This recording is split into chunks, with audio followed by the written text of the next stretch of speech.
Good evening from Jerusalem. Welcome to Bet Avichai. Thank you for joining us this evening. We have today the third session in our series with Dr. Vladimir Levin, who is the head of the Jewish Center for Jewish Art at Hebrew University. And today we also have the pleasure of hosting Dr. Anna Berezin, also of the Center for Jewish Art. And today we have the opportunity to see the results of their very recent expedition to the Volga River region. And this happened just a few months ago. And we will be able to see the material culture of this area.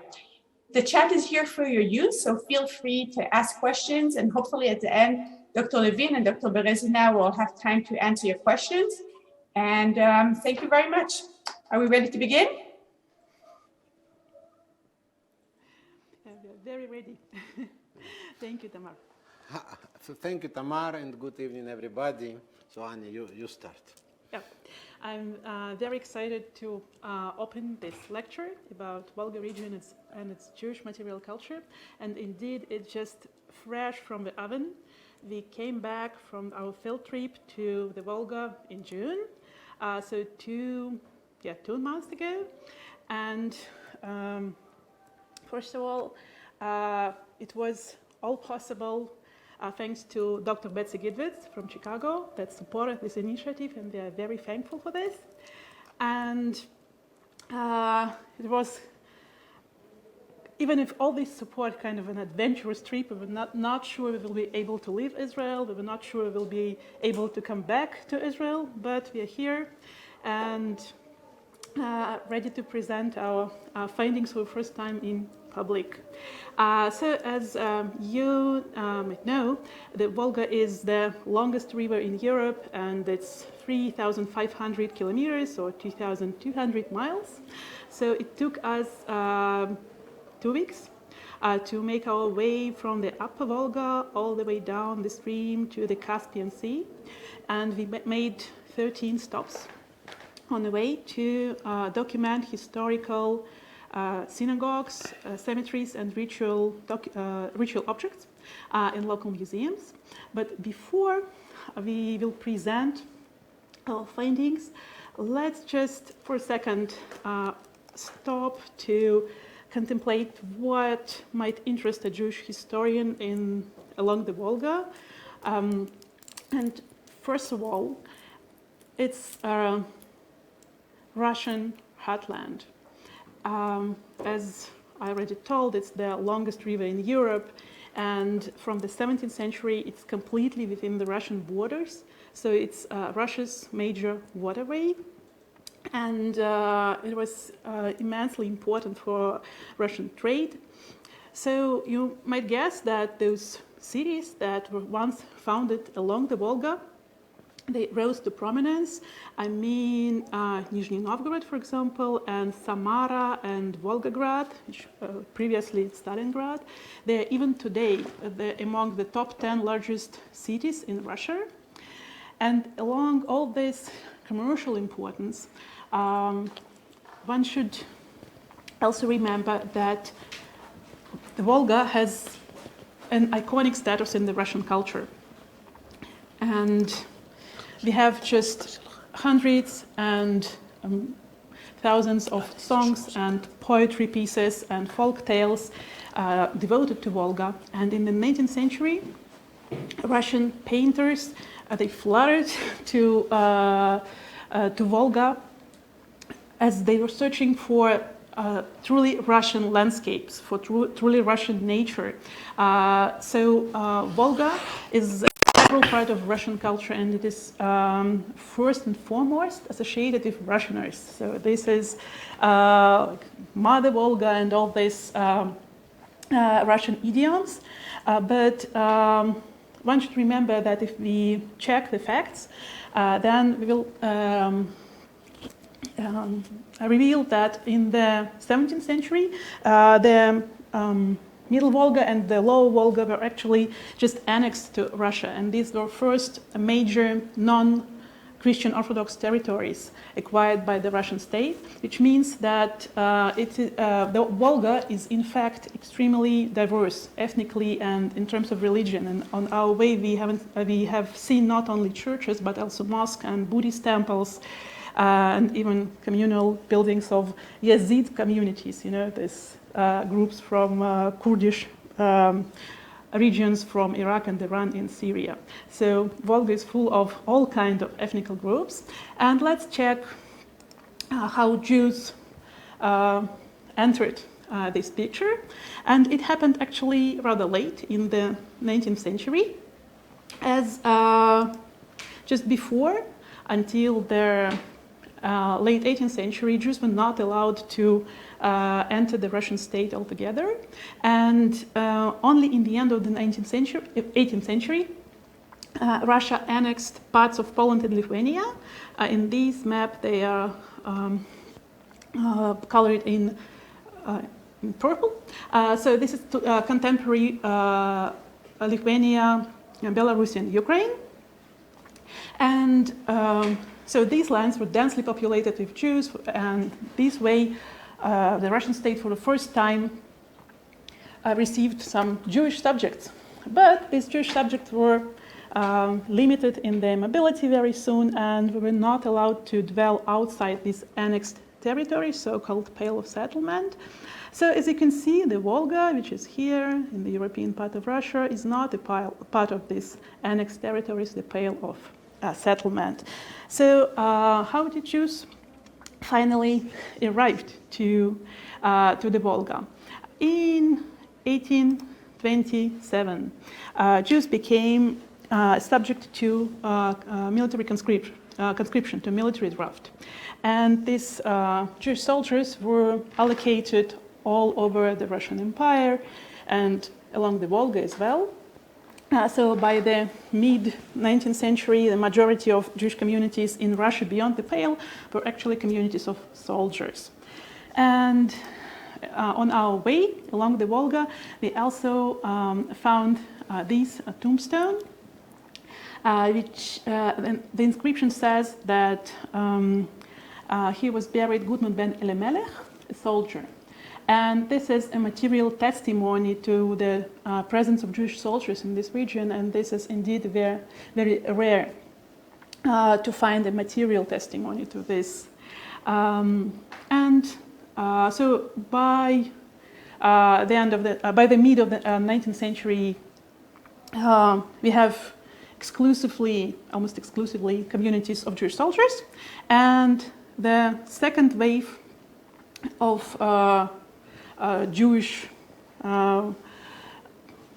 migrants, that in that case voluntarily migrants. These are Jews that came in the frames of selective integration policy of Alexander II.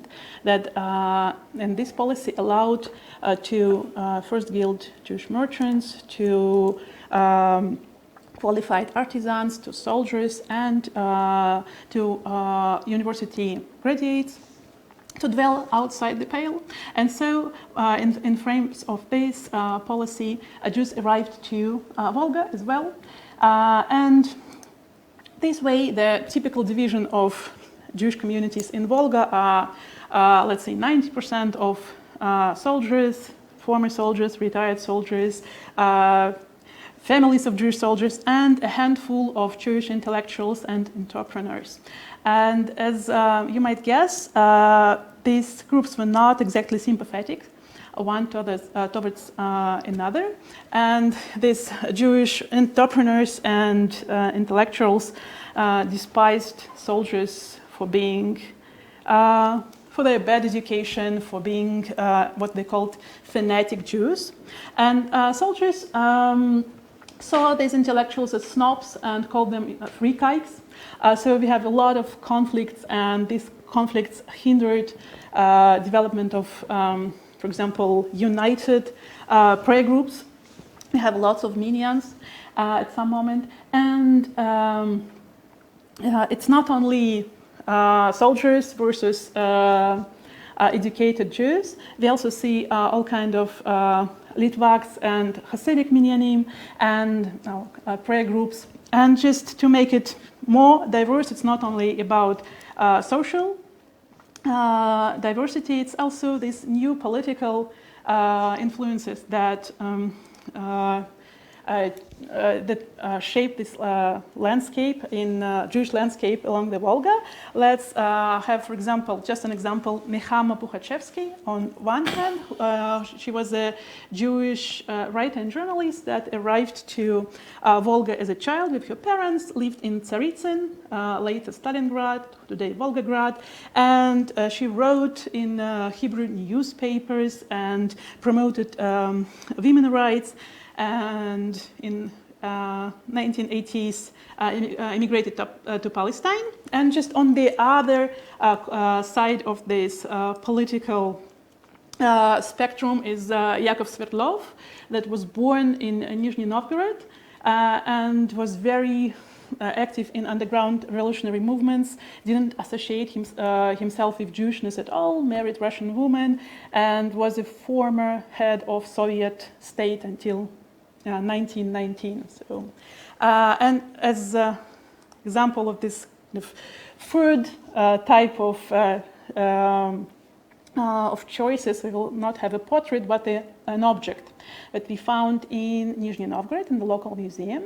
And this is Torah mantle that has an inscription that it was donated by Hiskele Bar Avraham from Canada, which means that Jews from Volga were also interested in migration to Americas, but this family somehow felt obliged to the local community send this object, probably with Torah scroll. So we have these very conflicted communities, which is I think typical for every Jewish community, but still Volga as this commercial center of Russian Empire in the end of the 19th century, it was booming economically. We see Volga cities on the rise and Jewish communities on the rise. So, for example, Nizhny Novgorod had 2,000 Jews by the end of the 19th century, which is quite a considerable number for communities outside of the Pale. So 1910, 3,000 Jews, and we see comparable numbers in other major cities, which is but it's universal that in none of the cities Jews account for more than 3% of the local population. But still, we see some outbursts of anti-Jewish violence, even blood libel. But in general, we can say that Jews that arrived to the Volga regions managed to establish their communities. They usually had a synagogue, a ritual slaughterer, some kind of Jewish education for their children. And just before Vladimir will present our findings in terms of synagogues, I would like just for a second to return back to this question. So why the Volga is interesting for a Jewish historian? It's not only because Volga is one of the major centers of economy in Russia in the 19th century. It's not only because it's just there were Jews there. It's also because they're very interested in these communities, new communities that are located far away from traditional Jewish centers. And so it is a wonderful case to learn how the tradition is transferred, of how the new identity is shaped. And this is actually, these communities, like along the Volga, communities in Siberia, are very much comparable with communities in the New World. So let's see this on the example of synagogues. Okay, Anya, thank you.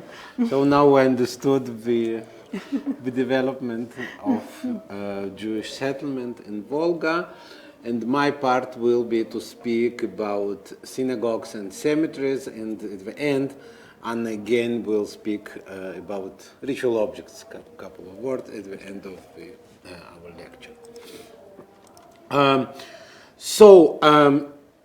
what we found during our trip, you can see on the screen. It's 16 synagogue buildings situated along the Volga River, and they are, I hope that you can see my mouse, or not. They are here. They are placed from down the stream from Tver to Astrakhan. And seemingly, you see, every building is different. None is similar to another building, and I will try to make a kind of order among these 16 synagogues, so that we will be able to understand how the synagogue building and Jewish architecture along the Volga developed. So the oldest building that we know, not that we have written evidence about its existence, but a building that we know from a photograph, is the Ashkenaz Synagogue in Astrakhan. And I say Ashkenaz and not Ashkenazi because this name didn't mean that it was a synagogue of Ashkenazi Jews. Every Jew in the Volga region was an Ashkenazi Jew. But it means that this was a community of Jews from Lithuania who prayed according to Nusach Ashkenaz. And the next synagogue which we will see is the synagogue will be called Sfard Synagogue. That means that it was a synagogue of Hasidim who prayed according to Nusach Sfard. So this Ashkenaz synagogue in Astrakhan, it was established or even probably also built in 1866, and unfortunately we have only two low-quality pictures of it, and the building was burned down in 1996, so would we arrive there in the 90s, we would be able to document it. So what we can say from these two photographs, the major thing that we can say is that this building is extremely similar to the buildings of synagogues in the Pale of Settlement in today's Ukraine, Belarus, and Lithuania. And here are just two examples. You see high windows of the prayer hall, small windows of a women's section, vestibule, exactly like you find in Ukraine and Lithuania. Nothing interesting, nothing more, quite a regular synagogue building, and we know hundreds of such synagogues in the Pale of Settlement. And the second synagogue in Astrakhan is also built according to the same model. We don't know, we cannot analyze its architecture because in 2002 it was covered by brick and now it has such a strange appearance, but probably it looked like the Ashkenaz synagogue, so this Sfard synagogue, Hasidic synagogue. And inside we can see that it's quite a traditional Jewish synagogue. There are 12 windows in the prayer hall, like it happens in the Pale of Settlement. Also, there are 12 windows in synagogue, as opposite to the 12 gates in the heaven where the prayers enter the heaven. And it has a women's section on the second floor above vestibule. Here it was a vestibule, a kind of vestibule. And this staircase, of course, is very new, built several years ago. So women's section is part of the building, and it's is somehow connected to the prayer hall. So Astrakhan, we have two synagogues which are very similar to the traditional East European synagogues. And they were built one in 1866, another this one in 1879. And we found another example of very traditional synagogue built 20 years later in 1907 in Kostroma. And this building is built of wood. So a wooden synagogue in Kostroma, what we can say about it again, but it's very similar to the synagogues in the Pale of Settlement, built of wood. And 2 weeks ago we spoke about synagogues in Lithuania, so I showed this picture of synagogue in Atlanta. See, the same three large windows of the prayer hall and smaller windows of women's section and of vestibule. And inside, again, nothing special, a modest prayer hall, almost square. So we have nothing more to say about it. But there is an important difference between this synagogue and the synagogues in the Pale. And the difference is about the entrance for women. So in Kostroma, we have such an attachment for entrance, and here is quite a dignified porch, and we can see two doors here. Let me enlarge it. So this door is for men, and men enter directly to the prayer hall, and the second door is for the women, and women go up to the upper floor women's section. In the Pale of Settlement, it wouldn't be such a dignified and respectable way. It would have one entrance for men and entrance for women somewhere on another facade, on another side, in a shabby attachment on something like this to climb upstairs. Here, in the Middle Volga, both genders are treated quite similarly, and this makes the difference with the Pale of Settlement.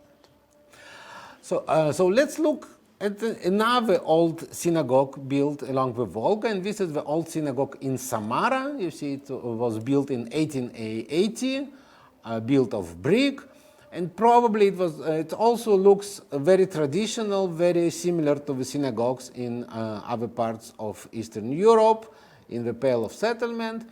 Inside also we find a prayer hall with a Torah ark, and Anna will speak about this Torah ark at the end. But what is interesting here, that this congregation was more advanced than the congregation of Kostroma or both congregations of Astrakhan, and they put the women already in the gallery inside the prayer hall. So it's not a separate women's section, but it's a women's gallery in the prayer hall. Probably it was built later. We see that it fits the building not very good, but before already in the 19th century, somewhere at the end of the 19th century, they organized this women's gallery inside the prayer hall, and so it exists until now.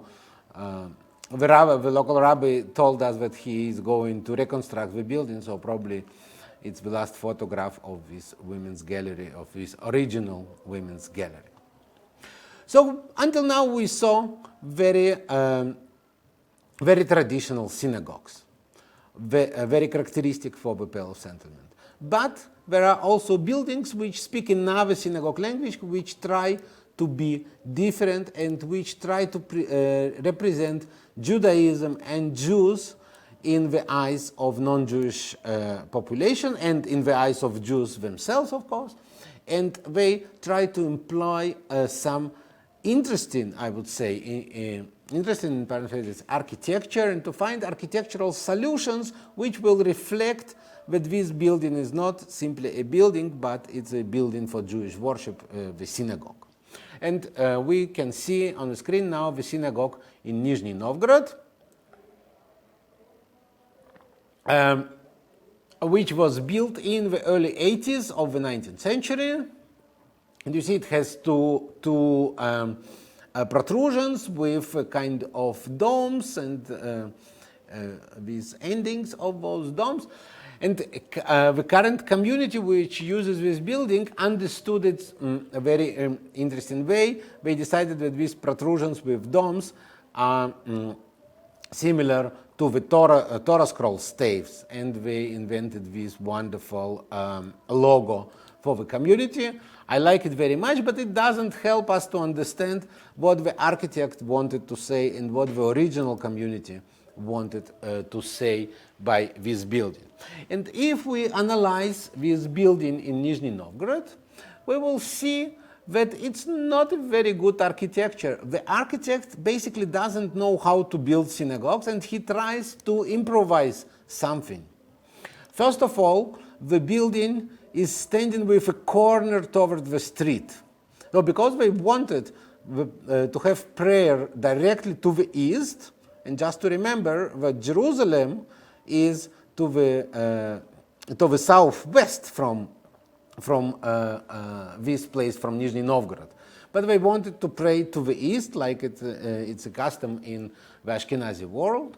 So they put building which faces the street with a corner. Awful architectural solution. So here you see our two protrusions. Next, if we look at the plan, we will find that these protrusions, they don't have any architectural role inside, and the interior doesn't fit the facade at all. So here is the prayer hall, which is entered through a side entrance here. The protrusions don't have to do something in the interior. Women enter through a staircase which is attached to another facade of the synagogue. So basically, I would say it is a very bad architecture when they didn't know how to fit synagogue and the idea of a synagogue to the situation of Nizhny Novgorod and which style to choose. And from this original building, we have only one original remnant. It's a wooden column which supported the women's gallery, and you see it's not understandable. With stylistic features are not very understandable. So this community in the 80s, the conclusion is that this community in Nizhny Novgorod in the 80s, it didn't know how to build a prominent synagogue. They wanted to be prominent, they wanted to have domes and protrusions and the building to be seen, but the building is not seen. It doesn't work well in the cityscape, and it also doesn't work well for the Jews. In the beginning of the 20th century, this community changed the idea, and they submitted new drawings to change this building. And what they wanted to add an apse. Here you can see it here and here on the cross section. So why they needed the apse? Because I assume that they wanted to change the presentation, the form of worship in the synagogue, and to start with the choral worship involving choir and rabbi who preached, and bima in front of the Torah ark. So they need additional space here, and therefore they wanted to build apse. But the apse was not built at the end. And during the Soviet period, the synagogue was converted in a factory which produced accordions, and it was returned to the community only in the 90s, and now it looks like a typical Israeli or American synagogue with a Torah ark and the eastern wall made of Jerusalem stone. So such synagogues we can find everywhere in the world. So when in Nizhny Novgorod, the Jews didn't know in the 80s how to build synagogue and what they want from its synagogue. The next prominent synagogue was built in Saratov in 1897, and here we see that there is more thought behind this synagogue. At least we understand that there was a prominent dome which should mark this building out in the cityscape and to say that it's a synagogue. But why? Basically, Jews of Saratov, in contrast to Jews of Nizhny Novgorod, who built something with neo-Romanesque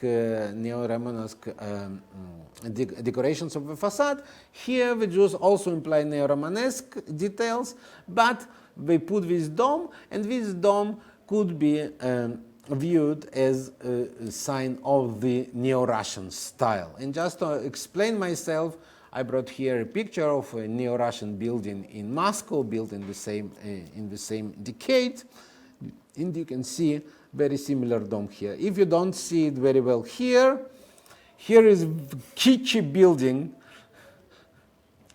from Moscow of our days. It's a trading center, but it's a kitsch which shows us how Russian style is understood, so we can understand with this cupola, this dome, wanted to be somehow Russian, to say, oh, we are Russian Jews and we build our synagogues in the Russian style.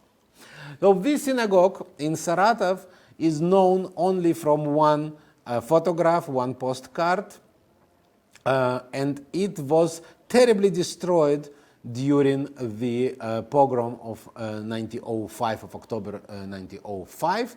And I don't know another example of synagogue which was so annihilated by the pogromists. So after such destruction, the community rebuilt the synagogue and renew it, and basically they built, we don't understand yet how the old building fits the new one, but we see that in 1907, 2 years after the pogrom, Jews in Saratov were able to build another huge synagogue, and this time we can see that they employ already the language of New Moorish style, especially on the entrance facade, on this facade. And this photograph shows us even better. We see less of facade, but more of details here. So this synagogue now speaks the language of Oriental or Moorish revival or Neo-Moorish style. Why, should we ask? Because this style is considered to be appropriate for the Jewish synagogue. And if we look inside, and there is a wonderful photograph of the Torah Ark,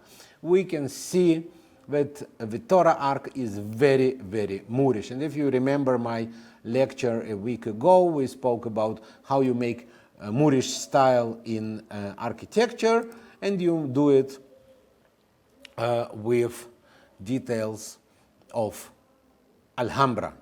Please show, yeah, thank you.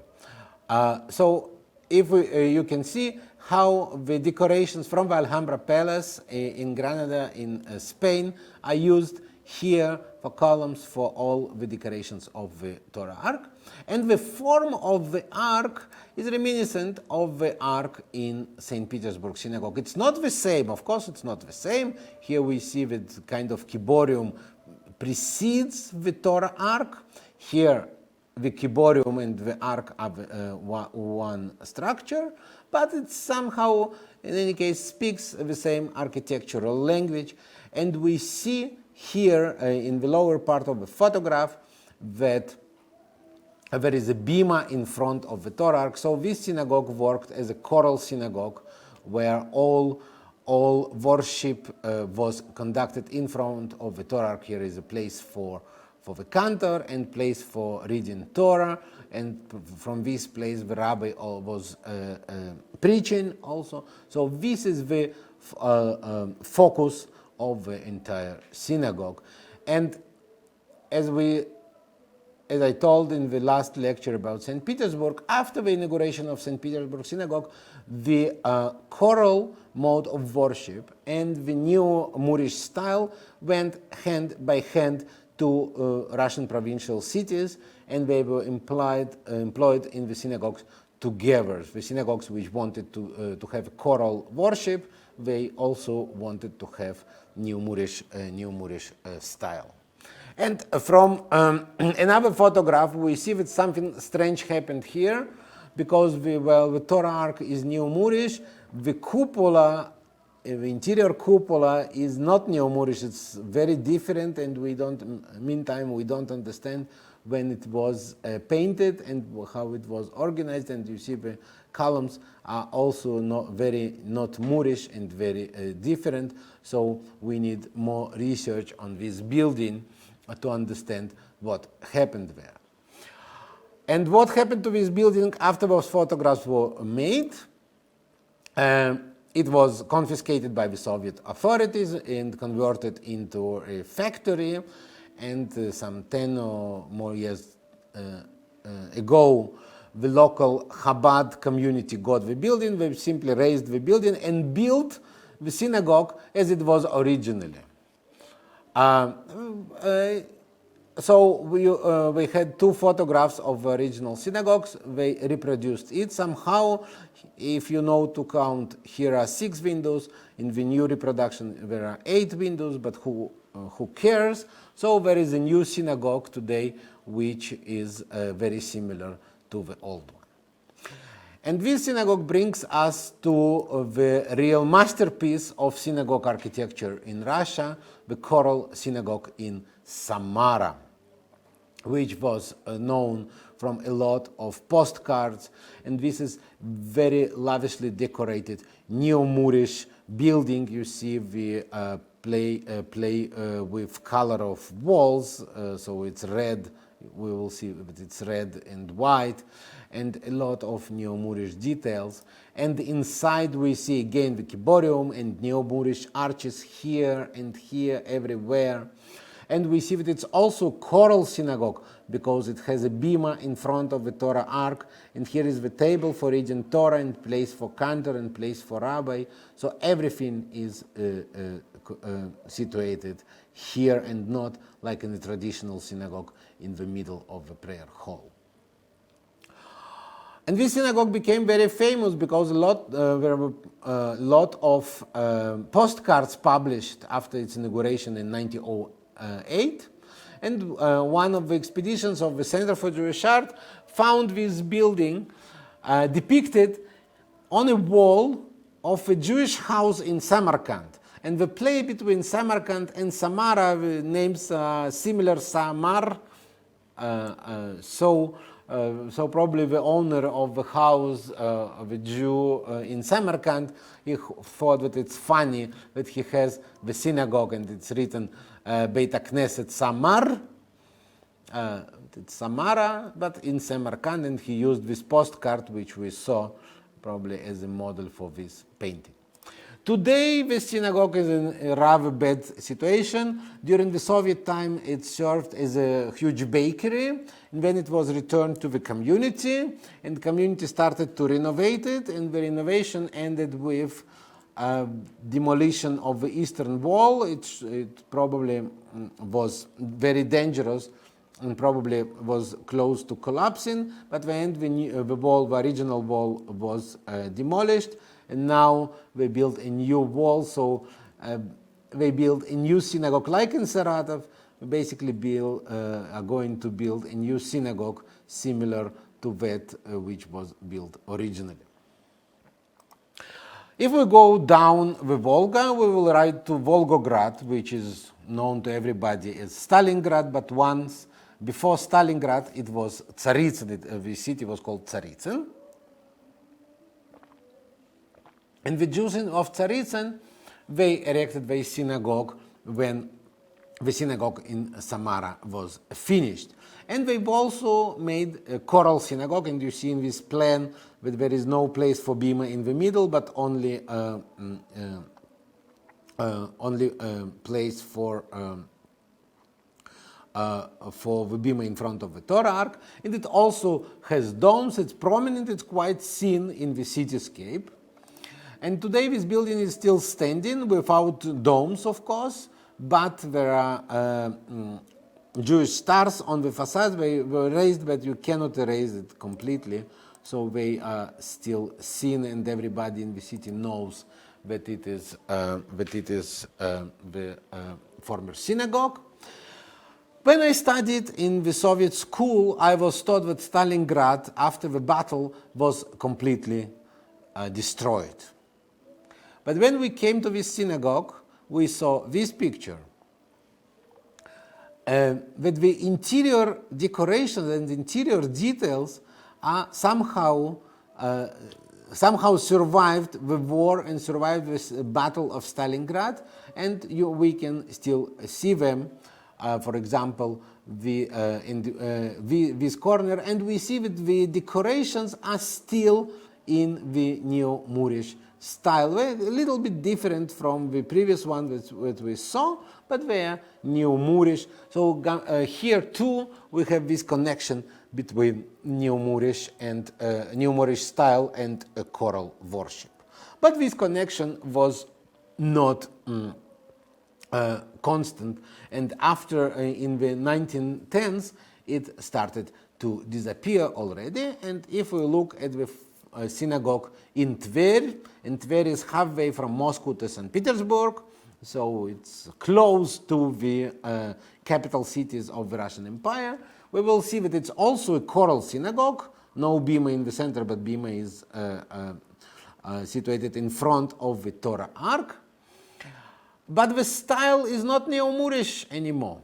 It's a kind of neoclassicism, a classical style of the beginning of the 20th century. So like my great-grandmother was saying, Genug. So Genug is Genug for neo-Moorish details and neo-Moorish decorations.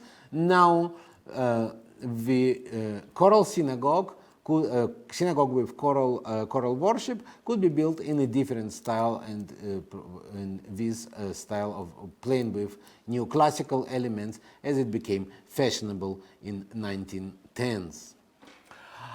Another synagogue which was probably similar to this is preserved in Yaroslavl, but the problem with this building is that during the Soviet time it was used as a workers' dormitory. So nothing original remains behind the walls, and we cannot understand. We see here a pilaster, some kind of pilaster, probably they are original, but we cannot understand what, how this building intended to look out. Another example of a choral synagogue that I would like to show is the synagogue in Kazan, and this synagogue is very urban synagogue, very synagogues in a big city, because all other buildings which we saw in my presentation were detached buildings standing, so you can go around them and see four facades. Here we see that there is a house, a regular house of 3 floors with two entrances, one entrance for people, one entrance to the courtyard. Where is the synagogue, would you ask? And the synagogue is here.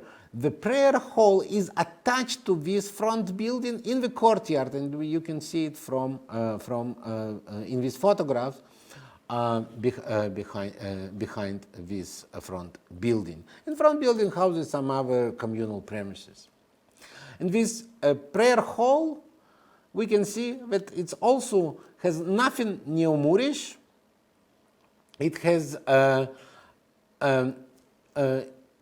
Soviet authorities in 1930 they confiscated the synagogue and converted it into the Jewish club, and you can see it says here Kulturhaus in Yiddish, yeah, the house of culture. And this house of culture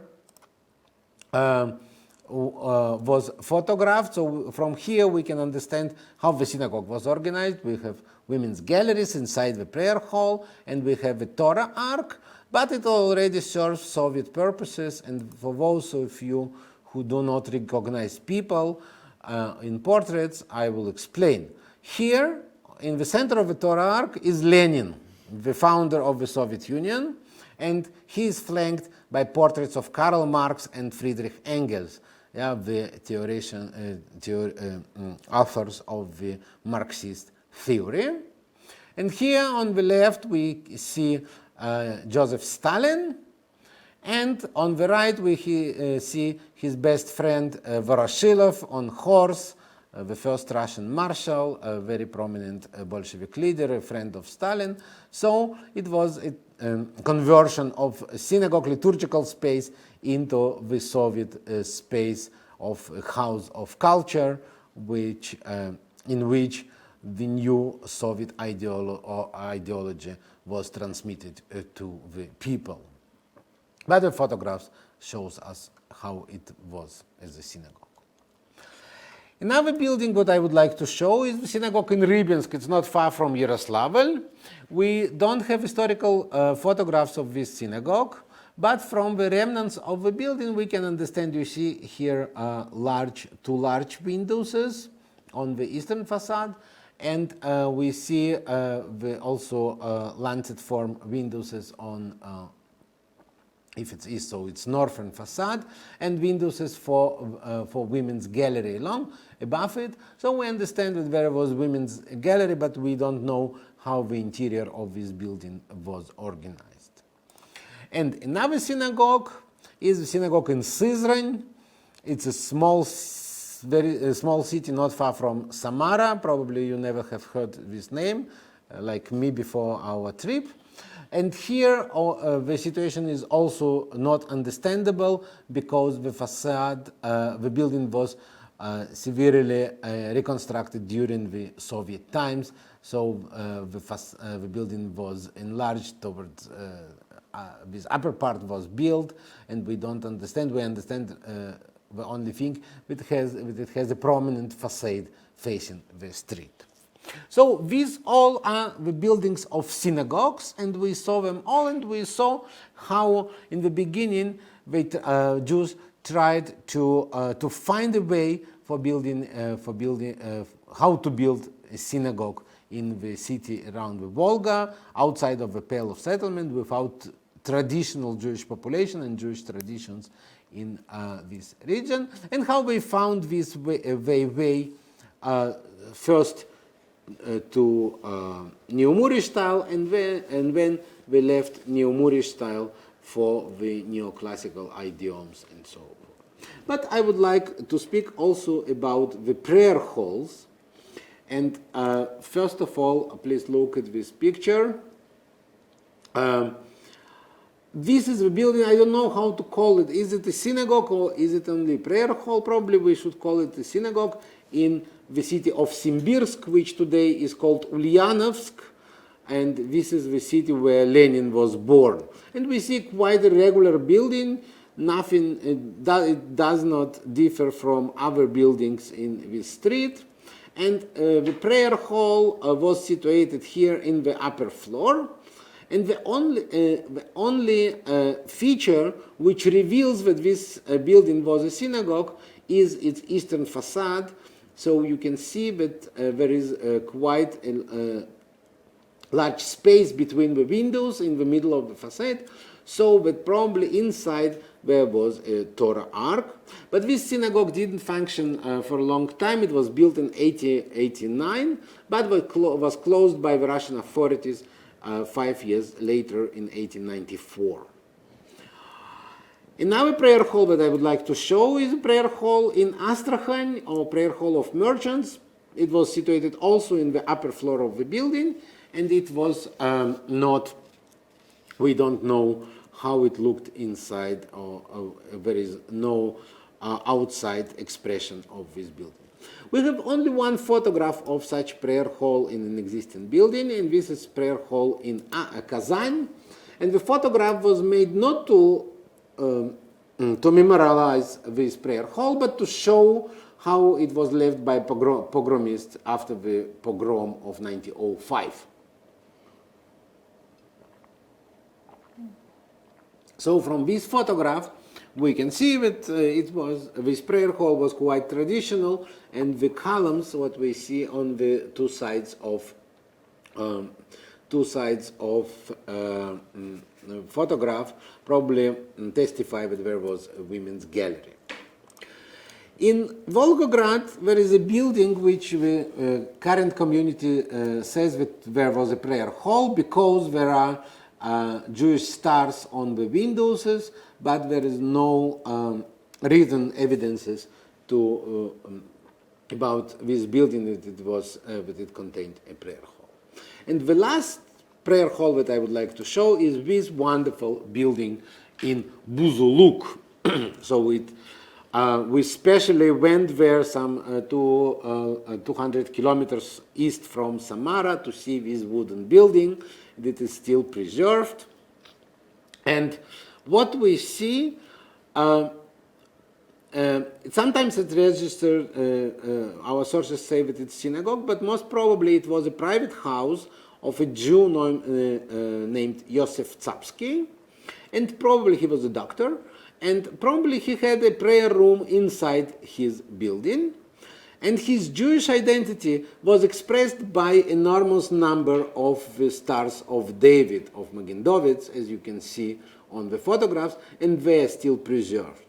And probably, I believe that with Magen David, we do not say that there was a prayer room or something like this, but it's a phenomenon that we saw already in Siberia, where the Jewish houses are decorated or were decorated with stars of David, and those stars expressed the Jewish identity of the owners and were seen to everybody. So I believe that this building wooden building in Buzuluk is also kind of such Jewish house, which is marked by the Star of David. And the last building that I would like to show is the Soviet time synagogue in Saratov. So when the large synagogue was confiscated by the Soviet authorities, Jews were able to buy a dwelling house and to convert it in synagogue. And this synagogue continued to function from 1947, when the building was built, until the post-Soviet times, when the new synagogue behind it was built. And I'm very grateful to Linda Altschul, who sent me a couple of days ago, she sent me her photographs of this synagogue before it was converted into a Jewish museum. And you see that the conversion into museum didn't went well, so we lost the original roof, and in the interior also the interior was lost as well, so only 4 walls are original in this building. But it's very important that the Soviet time synagogue, it was not destroyed, not simply forgotten, but it was converted into a communal museum. And to finish my part of this lecture, I would like to speak about the cemeteries. In every city in the Volga region, we found a Jewish cemetery, but only one Jewish cemetery that we found was founded in the 19th century, in the mid-19th century, and this is the cemetery in Astrakhan. All other old Jewish cemeteries were destroyed during the Soviet time, and the cemeteries that we saw were either established in the beginning of the 20th century or during the Soviet time. And since I have still to allow Anna to say a couple of words about ritual objects, I would like to show you only one interesting and important thing which we found. This is the Jewish cemetery in Nizhny Novgorod again. Look, the tombstones of the 60s and 70s not only contain Hebrew inscriptions that already is very interesting, because in Soviet Union it was not very common that Jews in the 60s and 70s put Hebrew epitaphs on their tombstones. But it also contains imagery, and not simple imagery here like flowers and the Star of David, but quite a traditional Jewish imagery. We can find here a menorah on women's tombstone. Yeah, we have a menorah on a tombstone of a Kohen. We have hands in priestly blessing, and this plate it contains probably shofar and other Jewish symbols. So it is, for the best of my knowledge, it's the only cemetery in the Soviet Union where during the 50s, 60s, and even 70s, the tradition of East European Jewish tombstones was continued and implemented, and there are tens or probably hundreds such tombstones in the Jewish cemetery that makes it quite a unique phenomenon in the Soviet Union and Russia of today. So with this saying, I would finish my part of the talk, and I will give mouse back to Anna to speak about ritual objects. Thank you. So Volodya ended up with this Soviet tombstones, and I would actually like to dwell a little bit more on this Soviet period, but as we see this in ritual objects. First of all, along the Volga, we had two historical synagogues that functioned throughout the Soviet period. This is a synagogue in Samara and Svart Synagogue in Astrakhan, and which is in itself is quite a rare case, and it also kept for us some elements of authentic elements of interior. But what made a huge impression on me are objects that were produced during the Soviet period. So, for example, this Torah Ark in Svart Synagogue in Astrakhan. So it's, you would say, so what's so huge impression? Yeah, but the thing is, we know so we have very limited knowledge about Jewish religious life in Soviet period, and even more so, we have no research on Jewish material culture during the Soviet period, just because it was so limited. And here, along the Volga, we found a number of objects. For example, in this same Svart synagogue in Astrakhan, so we have Amud just standing near the Torah Ark, dated 1927, and you already can see that it's very simple. Just probably because there were no professionals that one could order such things already, and so these were local artists, amateurs, members of community, and I find this compelling. So how you cope with this new reality, then you just can't order ritual objects from professionals. And I said that there are two functioning synagogues, but actually there were two in historical buildings, and the third one in Saratov, so this small house that was built in, acquired in 1947. And one more time, so they acquired the building, they opened this synagogue, but they needed ritual objects, and someone painted this Amud in 1950s. And one more time, for me, this is really touching how it's simplistic, but like trying to somehow preserve these old traditions. And we also found, for example, this prayer plug mentioning prayer for peace and Soviet government.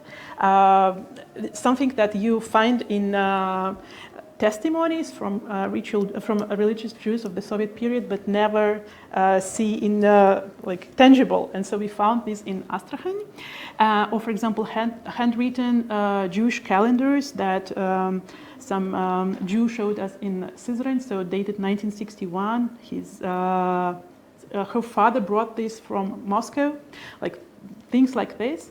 And just to kind of wind up, so these two mezuzah cases, very, very simple, you would say. And this on the right side from Astrakhan, we believe that it doesn't have any parchment inside. It was built as one piece. You just can't open it. And which probably means that the person who made it just had no way to order this. And so he just made it as a symbolic object, so it's not kosher. But for him, it was still important.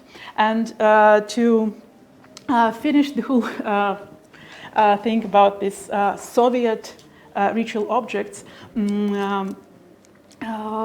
I once took a part in the oral history project, and a woman who was raised in Chabad religious family in Soviet Union told the story that her family lived in Samara, so during the Soviet period it was Kuibyshev, and during the Second World War her parents were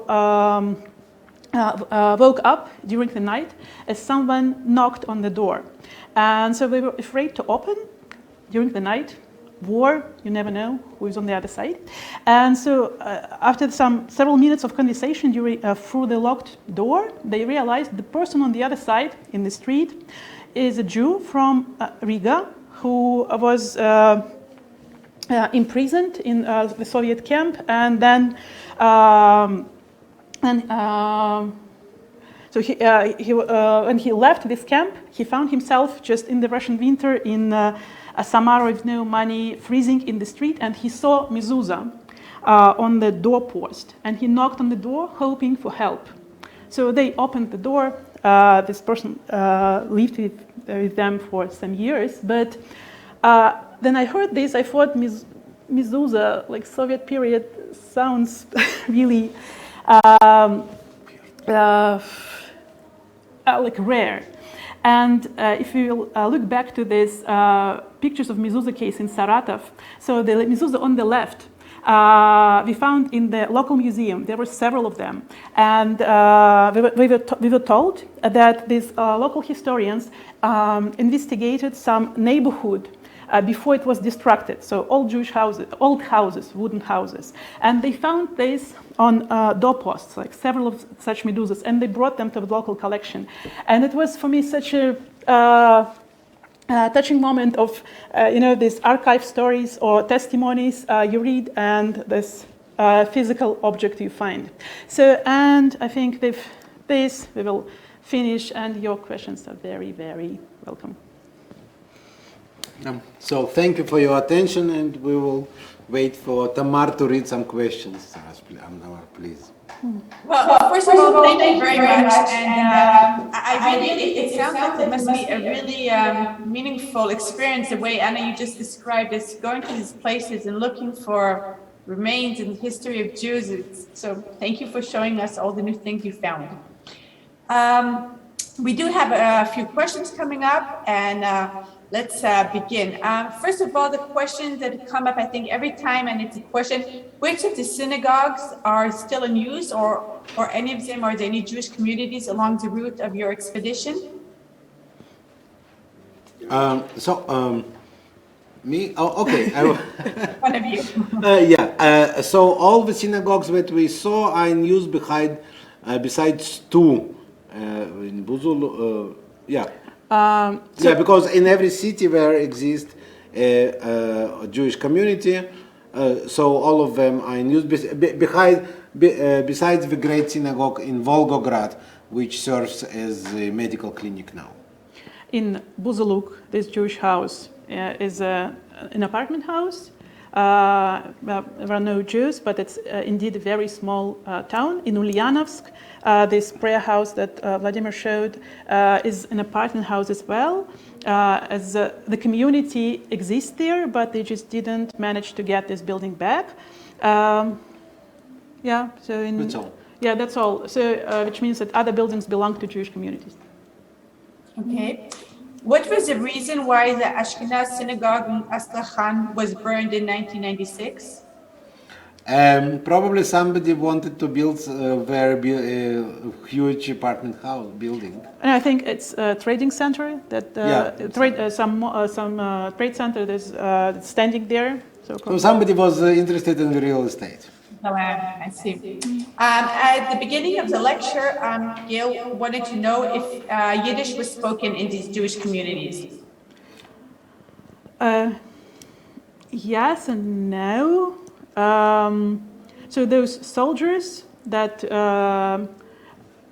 arrived to Volga in 1850s, I believe that their children already spoke Russian much better than Yiddish. But on the other hand, we see these Jewish merchants and coming from